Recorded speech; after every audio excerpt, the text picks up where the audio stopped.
Good morning dear nursing aspirant, welcome to our YouTube channel Surya lectures. तो आज हम जो क्लास लेने जा रहे हैं वो है आपका एक और कार्डियोवैस्कुलर सिस्टम का ही हमने टॉपिक लिया, दैट इज एमआई। ठीक है, मायोकार्डियल इन्फार्क्शन। तो ये भी टॉपिक इम्पॉर्टेंट है आपके सिलेबस के लिए, एग्जाम पॉइंट ऑफ व्यू के लिए। आप कॉलेजेस में एग्जाम में जो होता है उसके लिए ये एक इम्पॉर्टेंट टॉपिक है, मायोकार्डियल इन्फार्क्शन। अब हम लोग इसके बारे में डिटेल्स में देखेंगे। ठीक है, उससे पहले एक समरी आपको बता देती हूँ कि हम लोग आज टॉपिक में क्या क्या पढ़ने वाले हैं। हम लोग पढ़ने वाले हैं मायोकार्डियल इन्फार्क्शन का इंट्रोडक्शन, साइट्स एमआई की क्या क्या होती हैं, डेफिनेशन पार्ट, इसके टाइप्स कितने होते हैं, देन वी विल सी इसका पैथोफिजियोलॉजी क्या है, क्या इसके कॉजेज हैं, क्या रिस्क फैक्टर्स हैं जिसमें चांसेस हो सकते हैं एमआई के, डायग्नोस्टिक इवैल्यूएशन क्या है और मैनेजमेंट क्या है। मैनेजमेंट में हम लोग इसका surgical intervention as well as pharmacological management we will going to deal. ठीक है, नाउ स्टार्ट करते हैं हम लोग आज के टॉपिक के साथ, जो है हमारा टॉपिक मायोकार्डियल इन्फार्क्शन। अभी दोस्तों मायोकार्डियल इन्फार्क्शन का एक और नाम है, इसको आप लोग जानते हो हार्ट अटैक से भी। ठीक है, इसका एक और नाम है दैट इज हार्ट अटैक। ठीक है, अगर हम इसके डेफिनेशन की बात करें तो it is defined as ischaemia या फिर इन्फार्क्शन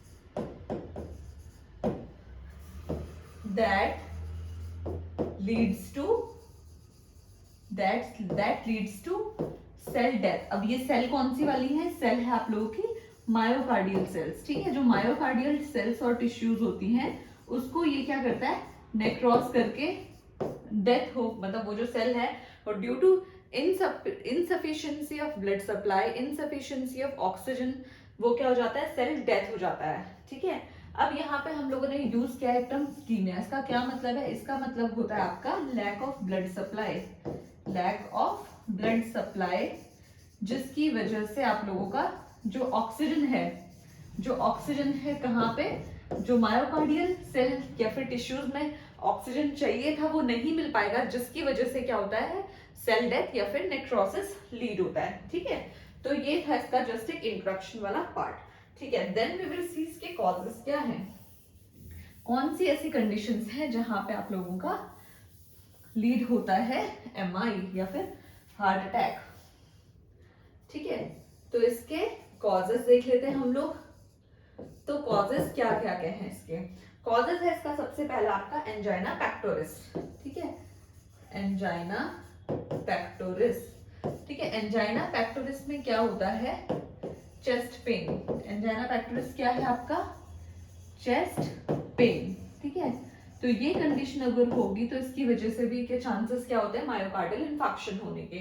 देन है आपका कोरोनरी इम्बोलस, कोरोनरी इम्बोलस।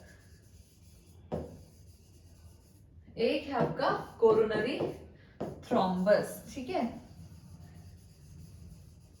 कोरोनरी थ्रोम्बस, इनके बारे में हम लोग डिटेल्स में भी पढ़ेंगे। एक है आप लोगों का आर्थ्रोस्क्लेरोसिस, आर्थ्रोस्क्लेरोसिस।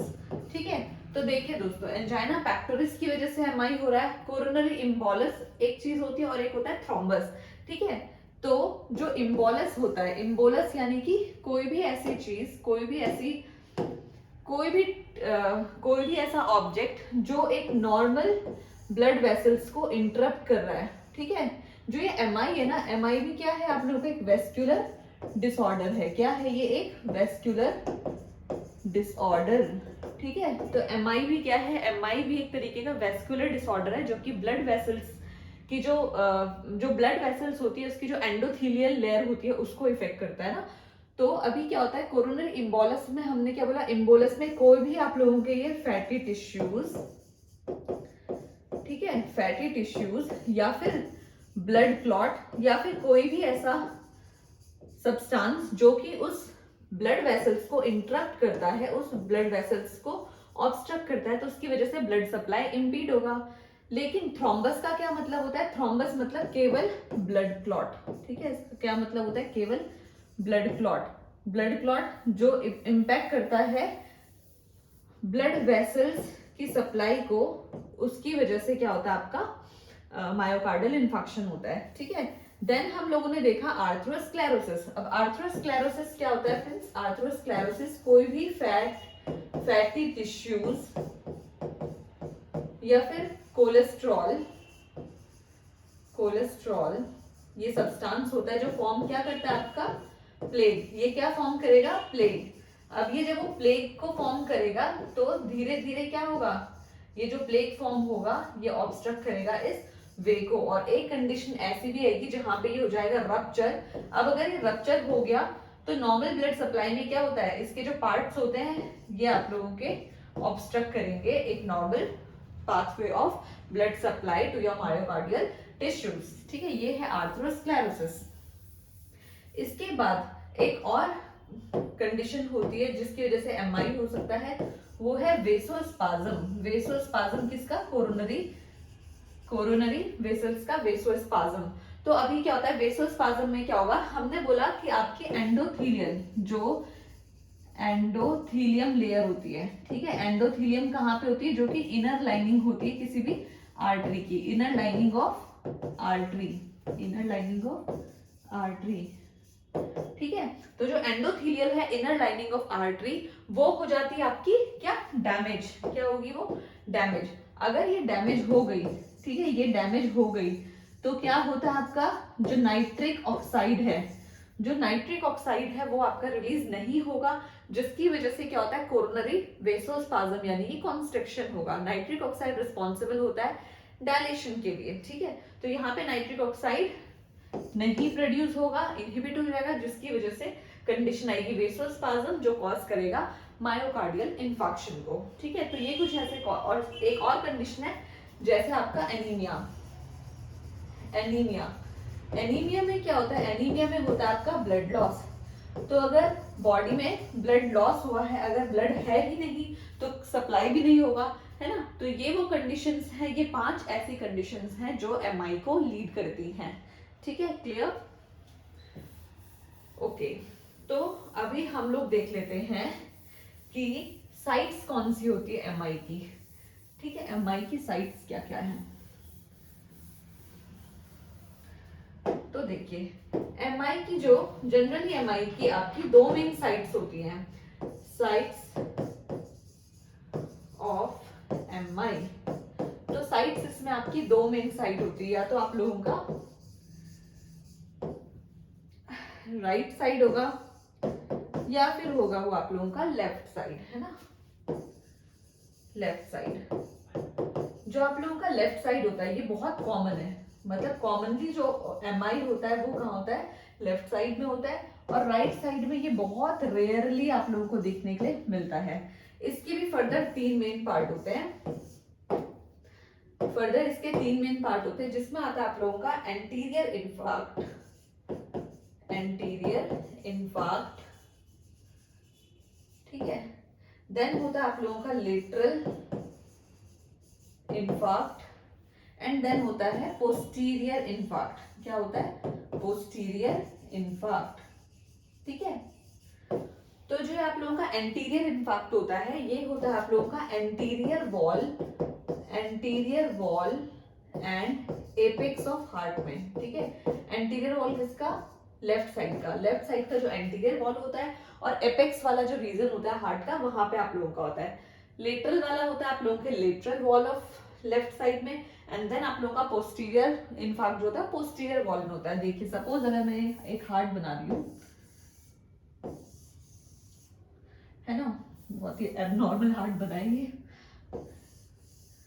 ठीक है, सपोज ये आप लोग ये एक हार्ट है, ठीक है, वहां पे अगर हम लोकेशन देखें तो एंटीरियर इन्फार्क्ट अगर होगा तो यानी कि ये वो एंटीरियर, ये है आपका एंटीरियर साइड, ठीक है, एंटीरियर साइड, और सॉरी ये लेटरल साइड हो जाएगा।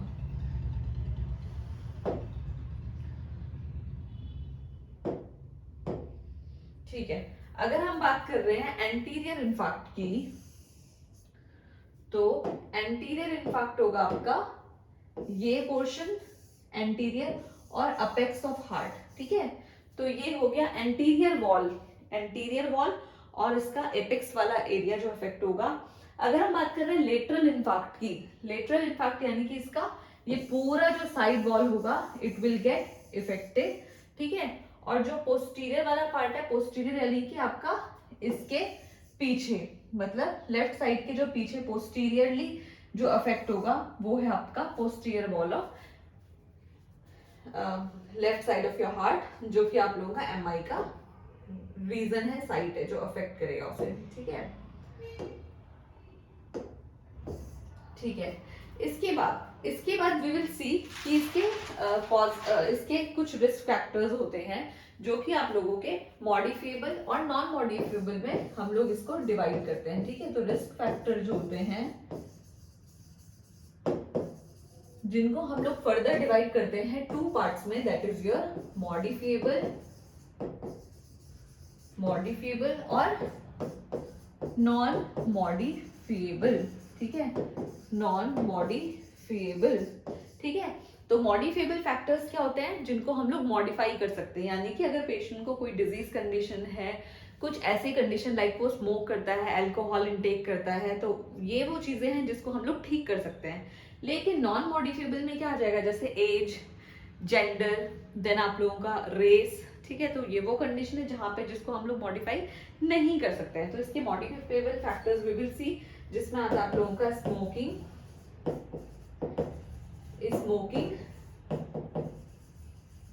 डायबिटीज, हाइपरटेंशन और ओबेसिटी। तो इन सब चीजों को हम लोग मॉडिफाई कर सकते हैं, है ना। लेकिन क्या ऐसी कंडीशन है जिनको मॉडिफाई नहीं किया जा सकता, जैसे जेंडर में मेल, जिनमें ये बहुत कॉमन देखने को मिलता है। देन योर फैमिली हिस्ट्री, है ना, फैमिली हिस्ट्री। उसके बाद हो गया रेस। रेस में भी जो कौन से, जैसे अमेरिकन जो होते हैं, जो बेसिकली जिनका जो लाइफस्टाइल है वो मतलब जो लाइफस्टाइल है वो जैसे उनका खाना पीना हो गया, उनका डाइटरी पैटर्न हो गया, तो वो सब ऐसी कंडीशंस हैं जहाँ पे जिनको हम लोग, तो उनका एक पर्टिकुलर रेस है जिनमें मतलब एमआई ज्यादा देखा जाता है, तो उनको हम लोग वी कैन नॉट मॉडिफाई, है ना। तो ये है कुछ, हाँ, हो गया, ये हो गया। और एक ओल्ड एज। ओल्ड एज क्यों? क्योंकि ओल्ड एज में जो एंडोथीलियल, कोलेजन और ये सारे जो फैक्टर्स होते हैं वो आप लोगों के अफेक्ट हो जाते हैं, डैमेज हो जाते हैं, जिसकी वजह से अगेन वो नाइट्रिक ऑक्साइड रिलीज नहीं करेगा, वैसोस्पाज्म होगा और चांसेस होते हैं मायोकार्डियल इन्फेक्शन होने के। तो ये कुछ मॉडिफिएबल और कुछ नॉन मॉडिफिएबल फैक्टर्स हम लोगों ने देखे हैं जो रिस्क फैक्टर्स हैं एमआई के, ठीक है। रिस्क फैक्टर्स हैं किसके? एमआई के, ठीक है। तो अभी इसके बाद हम लोग देखेंगे इसकी पैथोफिजियोलॉजी। क्या देखेंगे हम लोग? इसकी पैथोफिजियोलॉजी।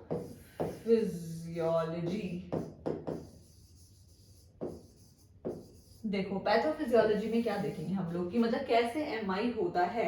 तो सपोज हम लोगों ने बोल दिया कि कोई भी एटियोलॉजिकल फैक्टर से कोई भी कॉजेज हैं, ठीक है। तो कोई भी आपके एटियोलॉजिकल फैक्टर्स हैं,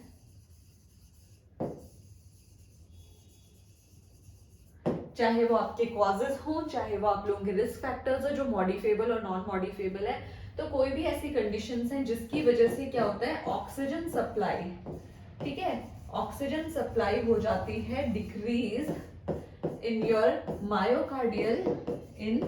मायोकार्डियल सेल्स या फिर tissues, myocardial cells and tissues में, ठीक है। CNT का मतलब है सेल्स एंड टिश्यूज में। तो उसकी वजह से क्या होता है, धीरे धीरे क्या होता है, ऑक्सीजन सप्लाई जब आप लोगों की कम होगी तो क्या होगा, वहां पे क्या होता है, अगर ये लॉन्ग टर्म के लिए होगा, लॉन्ग टर्म के लिए होगा तो क्या शुरू हो जाएगा, तो वहां पे सेल डेथ शुरू होने लग जाएगा, सेल डेथ हो जाएगा और फाइनली क्या हो जाएगा, नेक्रोसिस हो जाएगा, फाइनली हो जाएगा necrosis of myocardial cells and tissues का, ठीक है। तो अगर कोई भी एटियोलॉजिकल फैक्टर है जिसकी वजह से ऑक्सीजन सप्लाई आप लोगों की कम होती है मायोकार्डियल सेल्स एंड टिश्यूज में, अगर वो रहती है लॉन्ग टर्म के लिए तो वहां पे सेल डेथ हो जाएगा एंड फाइनली नेक्रोसिस हो जाएगा मायोकार्डियल सेल्स एंड टिश्यूज का। तो ये बहुत इजी पैथोफिजियोलॉजी है मायोकार्डियल इन्फेक्शन का, ठीक है, क्लियर। देन हम लोग देखेंगे इसके टाइप्स। तो अभी जो इसके टाइप्स हैं, टाइप्स इसके जनरली दो टाइप्स में हम लोग इसको पढ़ेंगे, ठीक है। एक तो होता है आपका ईसीजी में बेस। ईसीजी में बेस क्या होगा, एसटी एलिवेशन एमआई, या फिर होगा नॉन एसटी एलिवेशन एमआई, ठीक है। तो ये हो गया एसटी एलिवेशन एमआई और नॉन एसटी एलिवेशन एमआई। एक में एसटी एलिवेट हो रहा है, एक में एसटी एलिवेशन नहीं है, ठीक है। It is non ST elevation MI.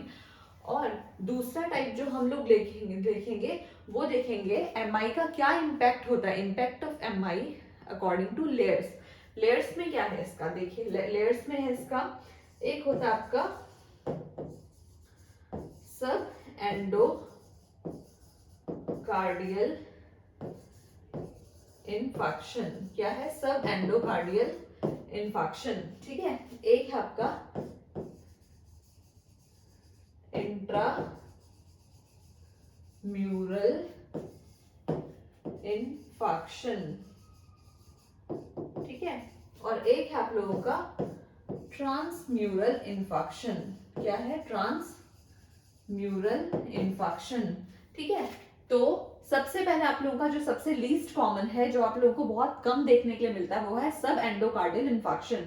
मतलब जो मायोकार्डियल लेयर होती है वहां पे, ठीक है, मायोकार्डियल लेयर जो है हार्ट की, तो वो अकॉर्डिंग टू द साइट, जो मायोकार्डियल साइट जो उसकी 3 लेयर्स हैं, उसमें आप लोगों का ये इन्फेक्शन है। तो सब एंडोकार्डियल इन्फेक्शन कहाँ पे होता है, सब एंडोकार्डियल, जो सब एंडोकार्डियल इन्फेक्शन होता है वो है इनर लाइनिंग। कहाँ पे है ये, जो इनर लेयर होती है किसकी, मायोकार्डियल की, ठीक है। तो इनर लेयर, जो इनर मोस्ट लेयर होती है मायोकार्डियल की, वहां पे जो होता है वो है आप लोगों का सब एंडोकार्डियल इन्फेक्शन, जो कि देखने को मिलता है बहुत कम, दैट इज 32 to 45%, ठीक है। तो ये इनर मोस्ट लेयर में इफेक्ट होता है, जो 32 to 45% देखने के लिए मिलता है। देन है इंट्राम्यूरल। इंट्राम्यूरल जो होता है वो है मिडिल, ठीक है।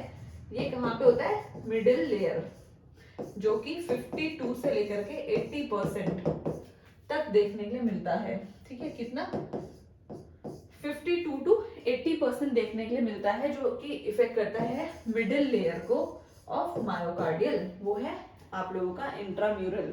देन ट्रांसम्यूरल क्या होता है, ट्रांसम्यूरल होता है आप लोगों की जो आउटर लेयर, किसको, जो आउटर लेयर होती है, outer layer of your myocardial को जो इफेक्ट करता है वो है आप लोगों का ट्रांसम्यूरल इन्फेक्शन, जो कि मैक्सिमम आपको देखने के लिए मिलता है, दैट इज 90 to 99%। 90 to 99% जो आप लोगों का मिलता है एमआई, वो है आपका ट्रांसम्यूरल इन्फेक्शन। तो ये तीन टाइप्स हो गए इसके। अभी हम डिटेल में देखेंगे एसटीएमआई और नॉन एसटीएमआई के डिफरेंस को। तो ये डिफरेंस भी आपसे कभी कभी क्वेश्चन में पूछा जाता है कि what is the difference between ST elevation MI या फिर नॉन एसटी एलिवेशन एमआई, ठीक है। तो एसटी एलिवेशन एमआई और नॉन एसटी एलिवेशन एमआई में क्या डिफरेंस होता है। तो सबसे पहले हम लोग ये देख लेते हैं, डिफरेंस कम हम लोग ये देखेंगे, इसमें सिमिलैरिटीज भी देखेंगे और डिफरेंसेस भी देखेंगे। तो सबसे पहले जो एसटी एलिवेशन एमआई होता है, यहाँ पे होता है क्रशिंग चेस्ट पेन। क्या होता है यहाँ पे, क्रशिंग चेस्ट पेन, ठीक है। वैसा ही चेस्ट पेन आपका होता है नॉन एसटी एलिवेशन एमआई में भी, सेम ऐसा ही पेन होता है, क्रशिंग चेस्ट पेन होता है, दोनों में क्रशिंग चेस्ट पेन होता है। दोनों में ही जो कार्डियक एंजाइम्स होंगे वो क्या होंगे, एलिवेटेड होंगे, ठीक है। दोनों में ही जो कार्डियक एंजाइम्स होंगे वो होंगे एलिवेटेड। कार्डियक एंजाइम्स हम लोग देखते हैं कौन कौन से आपका, जैसे ट्रोपाई, सीकेएमबी, ठीक है, मायोग्लोबुलिन, ये सब आपके कार्डियक एंजाइम्स होंगे, जो दोनों में ही आपके एलिवेटेड होंगे, ठीक है। देन हम लोग देखेंगे इसमें कि इसकी क्या होती है, हमेशा एक स्पेसिफिक लोकेशन होगी, किसकी, जो आपका एसटी एलिवेशन होगा, इसकी लोकेशन हमेशा कैसी होगी, स्पेसिफिक, जबकि इसकी कोई स्पेसिफिक लोकेशन नहीं होगी। इसकी क्या होगी, कोई स्पेसिफिक लोकेशन नहीं होगी, किसकी, नॉन एसटी एलिवेशन एमआई की कोई स्पेसिफिक लोकेशन नहीं होगी, ठीक है। इसमें हमेशा क्या होगा कि ईसीजी में आपको क्या मिलेगा, नाम से ही पता चल रहा है कि इसमें एसटी एलिवेशन देखने के लिए मिलेगा ईसीजी में, और यहाँ पे आप लोगों को एसटी डिप्रेशन, ईसीजी में क्या मिलेगा यहाँ पे एसटी डिप्रेशन, ठीक है। तो एसटी एलिवेशन में एसटी एलिवेटेड एमआई होगा और नॉन एसटी में आपको एसटी डिप्रेशन मिलेगा, वो नाम से ही क्लियर हो रहा है, ठीक है। यहाँ पर आप लोगों को ये एक मेडिकल इमरजेंसी होती है, मेडिकल इमरजेंसी होती है जहां पर आप लोगों को इंटरवेंशन करना है। क्या करना है? इंटरवेंशन करना है। इंटरवेंशन आप लोगों का कैसा होगा? वो आप लोगों का जैसे इमरजेंसी कैथेटराइजेशन वगैरह जो कार्डियक कैथ लैब्स होती है तो वहां पे इसका इमरजेंसी इंटरवेंशन चाहिए। लेकिन अगर वो नॉन एसटी एलिवेशन एमआई है तो यहाँ पर आप लोग दवाइयों से भी इसको ठीक कर सकते हो, that is your pharmacological management, ठीक है। यहाँ पे क्या हो सकता है? फार्माकोलॉजिकल मैनेजमेंट से भी चीजें ट्रीट की जा सकती है नॉन एसटी एलिवेशन में, ठीक है। यहाँ पर क्या होता है? एंजियोग्राफी आप करेंगे, एंजियोग्राफी आप करेंगे और आपके पास अभी टाइम है, यानी कि आप 24 to 48 आवर्स तक आप कभी भी आ सकते हैं और एंजियोग्राफी कर सकते हैं, ये देखने के लिए कि कौन सी वेसल्स, कौन सी आर्टरी इफेक्ट है, तो वो देखने के लिए आप एंजियोग्राफी कर सकते हैं। लेकिन यहाँ पे मैंने बोला कि यहाँ पे सर्जिकल इंटरवेंशन भी आप लोगों का इंक्लूड होता है। क्या? सर्जिकल इंटरवेंशन भी इंक्लूड होता है विद थ्रोम्बोलिटिक्स, ठीक है, विद थ्रोम्बोलिटिक्स। मतलब आप लोग इसमें ड्रग्स भी दोगे, उसके साथ साथ सर्जिकल इंटरवेंशन भी चाहिए होता है। तो ये हो गया इसके बीच में डिफरेंसेस और सिमिलैरिटीज, ठीक है। तो ये क्लियर हो गया अभी तक का यहाँ पे, ठीक है। अब हम लोगों ने एक चीज बोली थी कार्डियक एंजाइम्स, ठीक है। अब हम लोग नेक्स्ट उसमें पढ़ेंगे कार्डियक एंजाइम्स क्या है। देखो फ्रेंड्स, कार्डियक एंजाइम्स,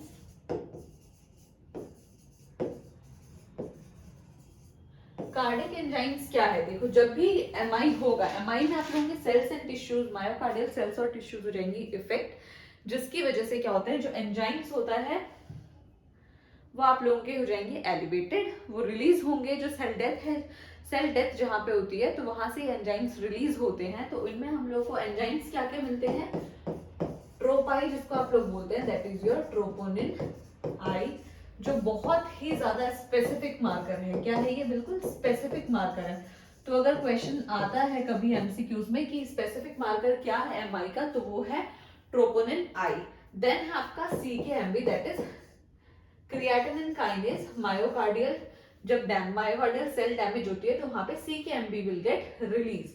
तो ये है आपका सेकंड कार्डियक एंजाइम या फिर second cardiac marker. Then third है आपका एलडीएच। एलडीएच आप लोगों का लैक्टिक डिहाइड्रोजिनेज, लैक्टिक डिहाइड्रोजिनेज, ठीक है। और जो लैक्टिक डिहाइड्रोजिनेज होता है ये अराउंड 6 to 8 डेज तक, ठीक है, 6 to 8 डेज तक एलिवेटेड रहता है, ठीक है। ये क्या एलिवेटेड रहता है 6 to 8 डेज तक आफ्टर गेटिंग हार्ट अटैक या एमआई। तो ये 6 to 8 डेज तक आप लोगों का एलिवेटेड रहता है, ठीक है। तो ये कार्डियक एंजाइम्स हैं जो आप लोगों के एमआई के टाइम पे देखने को मिलते हैं। बाकी हम लोग पढ़ेंगे आपके डायग्नोस्टिक इवैल्यूएशन के साथ, ठीक है। अभी हम लोगों ने पैथोफिजियोलॉजी देख ली, हम लोगों ने इसके टाइप्स देख लिए। देन वी विल सी अभी इसके क्या क्लिनिकल फीचर्स होंगे, ठीक है। क्लिनिकल फीचर्स क्या क्या है? तो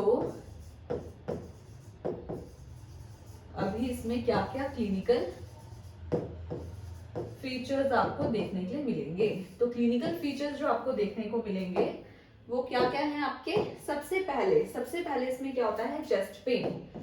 अगर किसी को एमआई है तो सबसे पहले क्या होगा? Chest pain, because of angina. Angina एक कॉज है जिसमें क्या होता है? नर्व विल गेट स्टिमुलेट और जो रिसेप्टर्स होते हैं they will cause pain, chest pain होगा। और ये पेन क्या होता है?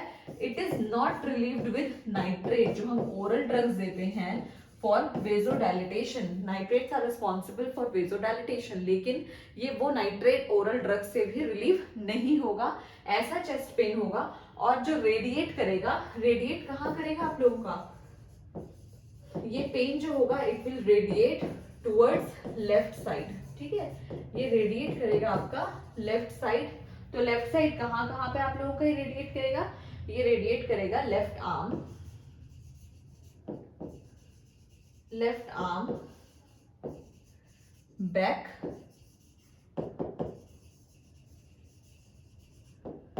एपिगैस्ट्रिक और जॉ में, ठीक है, एपिगैस्ट्रिक और जॉ में इट विल रेडिएट, ये जो पेन होगा it will radiate to left side of left arm, back, epigastric region में और जॉ साइड में आप लोगों को पेन होगा, ठीक है। सेकंड है इसमें हाइपोटेंशन। हाइपोटेंशन तो होगा क्योंकि ब्लड सप्लाई नहीं होगा तो उसकी वजह से क्या होगा, बीपी विल गेट कम, ठीक है। देन है ऑलिग्यूरिया। ऑलिग्यूरिया का भी आप लोगों का सेम यही है। ऑलिग्यूरिया में क्या होता है, जो यूरिन आउटपुट होता है वो हो जाता है कम, क्योंकि क्या सप्लाई ही कम है तो परफ्यूजन भी कम होगा, जिसकी वजह से क्या होगा, आप लोगों का यूरिन आउटपुट हो जाएगा कम, ठीक है। देन है डिस्निया। डिस्निया अगेन सांस लेने में दिक्कत होगी क्योंकि ब्लड सर्कुलेशन प्रॉपर नहीं है मायोकार्डियल सेल्स में, तो उसकी वजह से आगे भी ब्लड फ्लो कम हो जाएगा, है ना। तो डिस्निया इसका कॉज है। देन नोजिया प्लस वॉमिटिंग, ठीक है, nausea plus vomiting. Then heart rate and respiratory rate will get increase, जो कि कंपनसेटरी मैकेनिज्म होगा, एमआई की वजह से कंपनसेटरी मैकेनिज्म होगा, तो heart rate and respiratory rate will get increase, ठीक है। देन इसके बाद होगा आपका डाइफोरोसिस। डाइफोरोसिस यानी कि एक्सेसिव स्वेटिंग।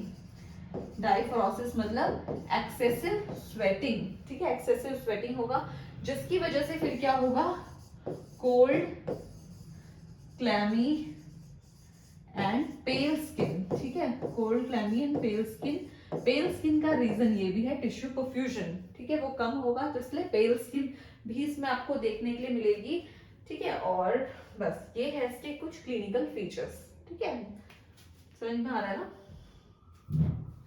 देन हम लोग देखेंगे इसके क्या कॉम्प्लिकेशन होते हैं, ठीक है, इसके हम लोग क्या देखेंगे, कॉम्प्लिकेशन। तो कोई भी डिजीज कंडीशन है तो हमेशा वो कॉम्प्लिकेशन के साथ ही होती है। तो अभी हम लोग देखेंगे मायोकार्डियल इंफार्क्शन के क्या कॉम्प्लिकेशन होते हैं। तो इसमें कॉम्प्लिकेशन क्या होता है देखिए, क्योंकि ब्लड सप्लाई कम होगा तो उसकी वजह से डिसएरिथमियाज होने के चांसेस भी होते हैं। तो क्या है, सबसे पहला कॉम्प्लिकेशन क्या आपका, कार्डियक एरिथमियाज, ठीक है, आपको एरिथमियाज देखने के लिए मिलेंगे यहाँ पे। देन आप लोगों को क्या होगा, pulmonary oedema. Pulmonary oedema, pulmonary oedema आप लोगों को देखने के लिए मिलेगा, ठीक है। देन होगा हार्ट फेलियर, ठीक है, कम आपका ब्लड सप्लाई अगर कंटिन्यू कम रहेगा तो फेलियर होने के चांसेस हैं। और वही अगर आपका कंटिन्यू अगर ब्लड सप्लाई कम रहेगा तो टिश्यू परफ्यूजन कम होगा, जिसकी वजह से कंडीशन आती है शॉक की। अब क्योंकि मायोकार्डियल सेल टिश्यूज इफेक्ट हो रही हैं तो ये है कार्डियोजेनिक शॉक, तो ये है कार्डियोजेनिक शॉक, इसका एक कॉम्प्लिकेशन, ठीक है। और आपका हो सकता है एन्यूरिज्म। क्या हो सकता है, एन्यूरिज्म। एन्यूरिज्म कैसे हो सकता है, क्योंकि कंटिन्यू अगर वो आप लोगों का कोई पाथवे को अगर वो ब्लॉक करेगा तो वहां पर क्या हो जाएगी, आउट पाउचिंग हो जाएगी, या आउट पाउचिंग हो गई है, वॉल्स में आउट पाउचिंग हो जाएगी। या आउट पाउचिंग की वजह से क्या होता है, कभी अगर ये आपका बर्स्ट हो गया तो उस कंडीशन में क्या होगा, अगर ये आप लोगों का कभी बलून मतलब जो बलूनिंग है, आर्टरीज की बलूनिंग की वजह से क्या होता है, ये अगर रप्चर भी हो सकता है, रप्चर भी हो सकता है, जो ये कोरोनरी एन्यूरिज्म है ये रप्चर भी हो सकता है, ठीक है। तो ये है इसके कॉम्प्लिकेशंस, ठीक, क्लियर, कॉम्प्लिकेशन समझ में आ गया। कार्डियक एरिथमियाज, पल्मोनरी एडिमा हो सकता है, हार्ट फेलियर, कार्डियोजेनिक शॉक और एन्यूरिज्म। अभी ये कंडीशन क्यों आई है वो भी आई हैव एक्सप्लेन्ड यू, ठीक है। देन इसके बाद हम लोग इसमें देखेंगे इसके डायग्नोस्टिक इवैल्यूएशन। क्या देखेंगे हम लोग, इसके डायग्नोस्टिक इवैल्यूएशन।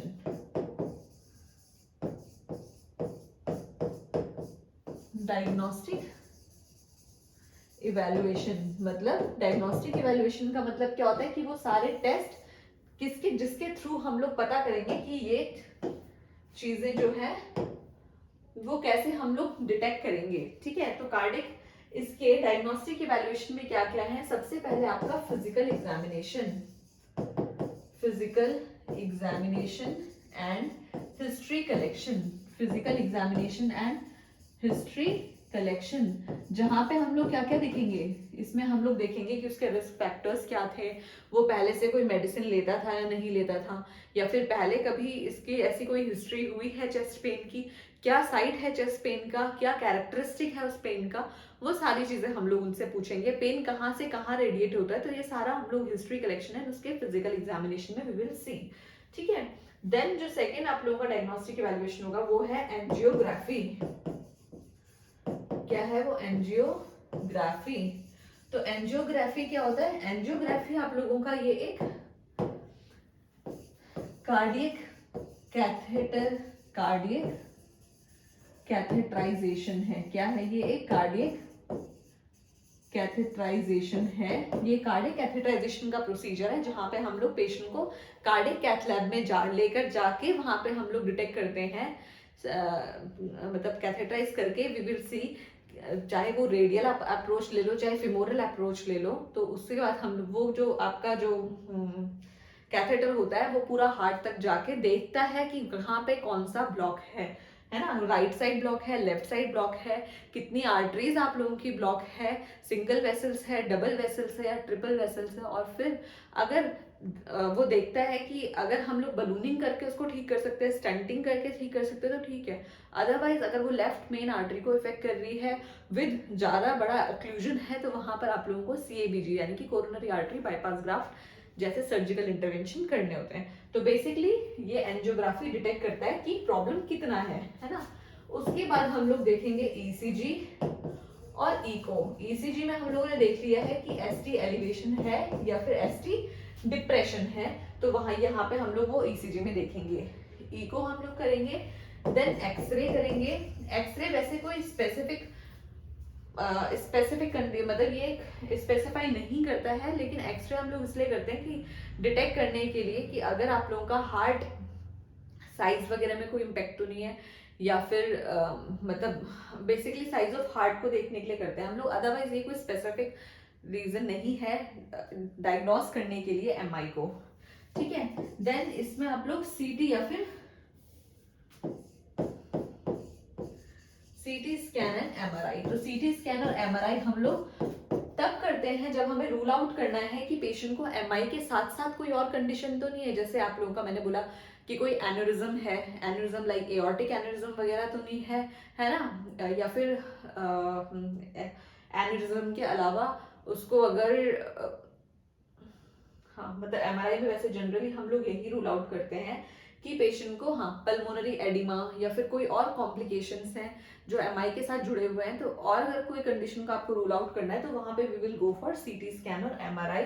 एंड देन आप लोगों का आता है ब्लड टेस्ट। ये आता है आप लोगों का ब्लड टेस्ट जिसमें हम लोग क्या देखते हैं, कार्डियक एंजाइम्स, जिसमें हम लोग क्या देखेंगे, कार्डियक एंजाइम्स। और मैंने आप लोगों को पहले बता दिया है कि जो कार्डियक एंजाइम्स है वो क्या क्या आप लोगों का, ट्रोपोनिन आई आप लोगों का बहुत स्पेसिफिक कार्डियक मार्कर है फॉर MI। देन आप लोगों का CKMB और LDH 1 और 2। ठीक है, तो ये है इसके ब्लड टेस्ट में। देन इसके बाद आप लोग देखते हैं, ठीक है अभी हो गया, अभी हम लोग अगर ECG में आते हैं, ठीक है अगर हम बात करेंगे इसके ECG की, तो ECG में क्या देखने के लिए मिलता है, हम लोगों ने बोला कि ST एलिवेशन नहीं तो ST डिप्रेशन होगा। सपोज अगर वो ST एलिवेशन हुआ है ना, तो PQRST, तो बेसिकली जो बेसलाइन है, बेसलाइन से आपका T एलिवेशन है, तो यानी कि ये क्या है, ST एलिवेशन है। वहीं अगर डिप्रेशन की बात करेंगे तो ये इस वाली लाइन से, ये बेस लाइन से थोड़ा नीचे होगा। ठीक है, तो ये ST डिप्रेशन है। ठीक है, यहाँ पे क्या होता है, जो ये ECG चेंजेस होते हैं ये भी स्टेप बाय स्टेप में होते हैं। ठीक है, कैसे होते हैं ये ECG चेंजेस आप लोगों के इसमें स्टेप्स देखने के लिए मिलते हैं इसमें। जैसे सबसे पहले क्या होगा, सबसे पहले इसमें ECG में क्या होगा, आप लोगों का एक पीक्ड T वेव होगा। क्या होगा, एक पीक्ड T वेव। उसके बाद आएगा आपका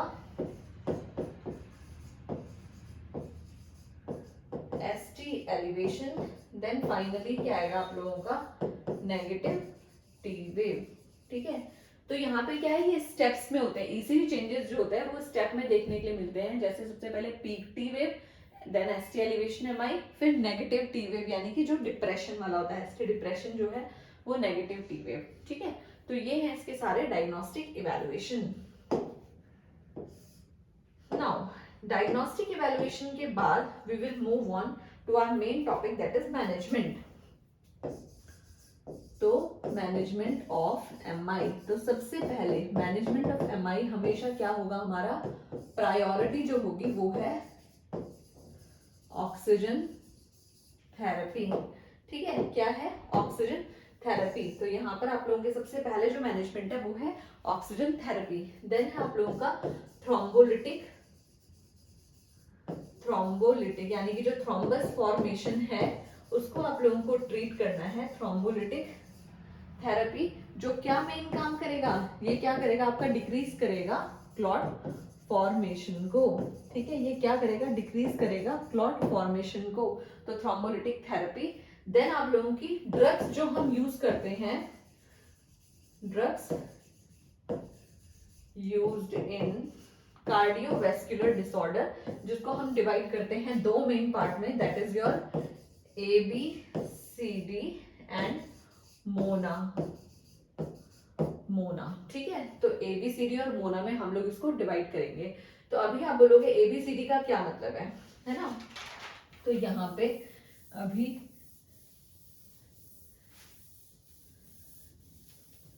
देखिए A B C D।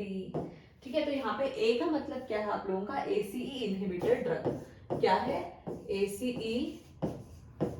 Inhibitor drug, ACE inhibitor drug, जिसमें आप लोगों की ड्रग्स आती है जैसे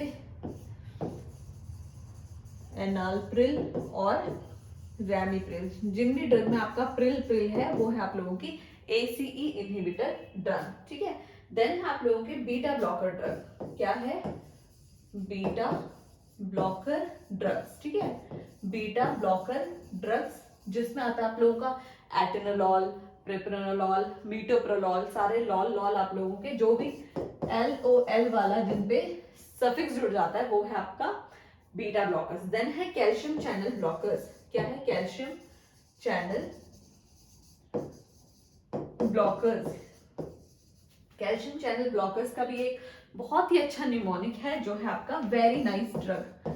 क्या है, वेरी नाइस ड्रग। ठीक है, वेरी नाइस ड्रग में जो V है, V का मतलब क्या है आपका, V का मतलब है वीरापामिल।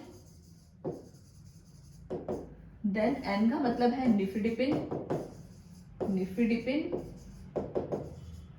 और D का मतलब है डिल्टिएजम, डिल्टिएजम। ठीक है, तो ये है वो ड्रग्स जो हम कैल्शियम चैनल ब्लॉकर्स में यूज करते हैं।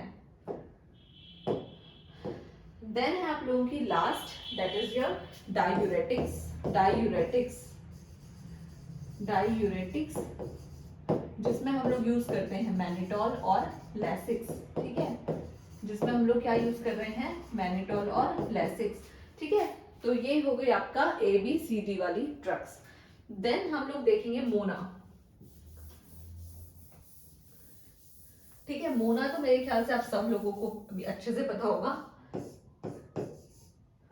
मोना, मोना में क्या आएगा आप लोगों का, मॉर्फिन, देन योर ऑक्सीजन, फिर आप लोगों की नाइट्रेट्स जो भी ड्रग्स है वो आएंगी, एंड देन लास्ट है आप लोगों का एस्पिरिन, जो कि फिर से क्लॉट के लिए हम लोग वी आर यूजिंग।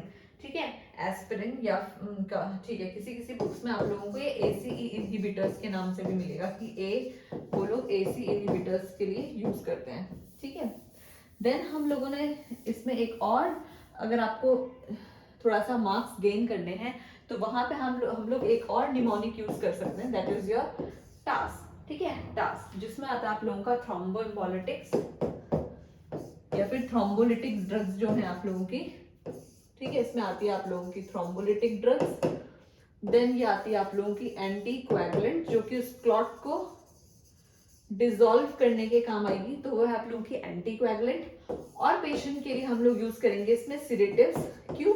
जैसे हम लोग मॉर्फिन यूज कर रहे थे ना, ताकि क्योंकि पेशेंट को चेस्ट पेन है, तो उस चीज के लिए हम लोग यूज करेंगे इसमें सिडेटिव्स। तो उसके मैनेजमेंट शॉर्ट फॉर्म में हम लोगों को पता चल गया है ना। इसके अलावा हम लोग जैसे आप लोगों का थ्रोम्बोलिटिक ड्रग जो होती है, जो थ्रोम्बोलिटिक ड्रग है, इसमें क्या है, जैसे यूरोकाइनेज, एल्टीप्लेज है ना, टेनेक्टाप्लेज, वो ड्रग यूज करते हैं। तो इसमें हम लोग क्या यूज करते हैं थ्रोम्बोलिटिक में, जैसे एल्टीप्लेज, यूरोकाइनेज जैसी ड्रग हम लोग यूज करते हैं। ठीक है, तो मैनेजमेंट अभी आप लोगों का क्लियर हो गया है ना। तो यहाँ पे मैनेजमेंट हो गया क्लियर, जो कि आप लोगों का था फार्माकोलॉजिकल मैनेजमेंट। अभी तक हम लोगों ने देखा था फार्माकोलॉजिकल मैनेजमेंट। अब हम लोग देखेंगे कि इसका सर्जिकल मैनेजमेंट क्या होता है। ठीक है, इसके बाद हम लोग क्या देखेंगे, इसका सर्जिकल मैनेजमेंट क्या है। तो सर्जिकल मैनेजमेंट में, ठीक है, तो अब देखेंगे इसके सर्जिकल मैनेजमेंट। तो सर्जिकल मैनेजमेंट में क्या क्या होगा, जैसे सबसे पहले है सीएबीजी। सीएबीजी क्या है, कोरोनरी आर्टरी बाईपास ग्राफ्ट। ठीक है, कोरोनरी आर्टरी बाईपास ग्राफ्ट, नाम से ही पता चल रहा है कि इसमें हम लोग क्या करते हैं, जो पाथवे होता है, सपोज फॉर एग्जांपल अगर ये एक नॉर्मल हार्ट है, ठीक है, जहां पे क्या होता है, कोई आर्टरी आप लोगों की हो गई है ऑब्स्ट्रक्ट। अब अगर ये आर्टरी ऑब्स्ट्रक्ट हो गई है, तो हमें क्या करना है, इसका बाईपास बनाना है। तो बाईपास क्या करेंगे हम लोग, जो वही जो बंदा है, मतलब जो पेशेंट है, उसी की बॉडी से उसका जो एक आर्टरी होता है, जो बहुत कॉमन आर्टरी यूज होती है, that is your internal memory artery. Left side में जो इंटरनल मेमोरी आर्टरी होती है, उसको यूज करते हुए क्या करेंगे कि एक बाईपास फॉर्म करेंगे, यानी कि एक बाईपास फॉर्म करेंगे, जहां से इस ये रूट को अब हम हटा देंगे और बाईपास एक फॉर्म करेंगे, दूसरा ब्रिज फॉर्म करेंगे, ब्रिज फॉर्म करेंगे जो कि ब्लड सप्लाई को लेकर जाएगा उस इंफाक्ट एरिया के आगे। ठीक है, ताकि बाकी की जो एरिया है वो आपके इंफाक्ट ना हो, तो वहां पर हम लोग दूसरा ब्रिज टाइप फॉर्मेशन कर देंगे सीएबीजी के अंदर। ठीक है, दूसरा आप लोगों का जो सर्जिकल मैनेजमेंट होता है वो है पीटीसीए। पीटीसीए क्या है, परक्यूटेनियस ट्रांसल्यूमिनल कोरोनरी एंजियोप्लास्टी। ठीक है, परक्यूटेनियस ट्रांसल्यूमिनल कोरोनरी एंजियोप्लास्टी। तो क्या है, एंजियोप्लास्टी मतलब रिपेयर जो है आपका, जो आप लोगों की कोरोनरी आर्टरी जो इफेक्ट हो चुकी है, उसका रिपेयरमेंट यहाँ पे PTC, that is percutaneous transluminal coronary angioplasty में हम लोग करते हैं। ठीक है, तो ये दो सर्जिकल मैनेजमेंट हो गया।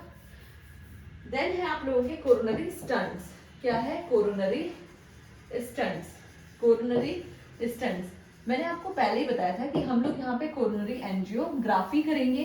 ग्राफी से हम लोग क्या देखेंगे, ग्राफी से हमें पता चलेगा कि कौन सी ब्लड वेसल्स कितनी इफेक्ट है। सपोज अगर कोई ऐसी वेसल जिसको हम लोग प्लास्टी यानी कि रिपेयरमेंट कर सकते हैं, तो हम वो करेंगे। ठीक है, प्लास्टी में रिपेयरमेंट होगा, लेकिन स्टंटिंग में क्या होगा, स्टंटिंग में हम लोग उस ब्लड वेसल्स में क्या करेंगे, एक स्टंट डाल देंगे। ठीक है, सपोज ये एक स्टंट है, ये हम लोग इसमें प्लेस कर देंगे। ठीक है, स्टंट बहुत सारे टाइप्स के होते हैं, ये मेटेलिक भी हो सकते हैं, एब्जॉर्बेबल भी हो सकते हैं, है ना। तो स्टंट भी बहुत सारे टाइप्स के होते हैं, तो हम लोग वहां पे वो स्टंट को यूज करते हैं, ताकि उसके बाद क्या हो सके, वो जो ऑब्स्ट्रक्ट एरिया वो खुल के जो ब्लड सप्लाई है वो आप लोगों की आगे जा सके। ठीक है, whether we are using coronary stent, जो कि यूज होता है आप लोगों के कार्डियक कैथ लैब्स में, या फिर हम लोग एक और इसमें मैनेजमेंट करते हैं, दैट इज योर आर्थरेक्टमी। क्या कर देंगे, आर्थरेक्टमी। तो देखिए दोस्तों, आर्थरेक्टमी क्या करते हैं, आर्थरेक्टमी में हम लोग एक कैथेटर लेते हैं, कैथेटर के आगे क्या, एक ब्लेड टाइप मटेरियल यूज करते हैं, ब्लेड यूज करते हैं, जिससे क्या, जो भी आप लोगों के जो डिपोजिशन हो रखा है, जिसकी वजह से ब्लड सप्लाई नहीं हो पा रहा है, तो वो उसको क्या करेगा, कट ऑफ करेगा, वो उसको क्लियर आउट करेगा आर्थरेक्टमी में। ठीक है, ये क्या करेगा, आगे जाके आप लोगों के जो प्लेक फॉर्मेशन हो रखा है उसको ये रिमूव करेगा। ठीक है, तो यहाँ पे सर्जिकल मैनेजमेंट पे हमने इसके 4 टाइप्स पढ़े, दैट इज सीएबीजी के थ्रू, या तो CABG होगा या फिर PTCA या फिर कोरोनरी स्टेंट्स या फिर आर्थरेक्टमी होगी, जो कि दोनों आप लोगों के जो दोनों प्रोसीजर है ये कैथ लैब यानी कि जो कार्डियक कैथेटराइजेशन जहाँ पे होता है तो वहां पे ये किया जाता है। ठीक है, तो आज हम लोगों ने MI के बारे में पढ़ा है, MI क्या होता है, ठीक है, MI क्या है, इसके क्या मेन कॉजेज हैं, कितने टाइप्स के होते हैं, साइट्स कौन कौन सी होती है MI की, क्या इसके कॉम्प्लिकेशंस होते हैं, क्लिनिकल फीचर्स क्या होते हैं। देन इसमें आप लोगों के मैनेजमेंट, जो हम लोगों ने फार्माकोलॉजिकल मैनेजमेंट पढ़ा, जिसमें आप ये लोग याद रखना 3 चीजें, that is MONA, ABCD and टास। ठीक है, ये 3 पढ़े हमने फार्माकोलॉजिकल मैनेजमेंट में। एंड सर्जिकल मैनेजमेंट में भी हमने 4 चीजें पढ़ी, that is your CABG, coronary artery bypass graft, PTCA, percutaneous transluminal coronary angiography, नहीं तो कोरोनरी स्टंट्स यूज करते हैं, या फिर आर्थरेक्टमी हम लोग करते हैं। ठीक है, तो यहाँ पे आप लोगों की MI की क्लास हो गई है खत्म। तो प्लीज मुझे कमेंट बॉक्स में आप लोग बताइए कि आपको नेक्स्ट जो क्लास है, जो नेक्स्ट सेशन है हमारा, वो कौन सा चाहिए। ठीक है, so stay tuned with the channel, please like subscribe the channel, thank you.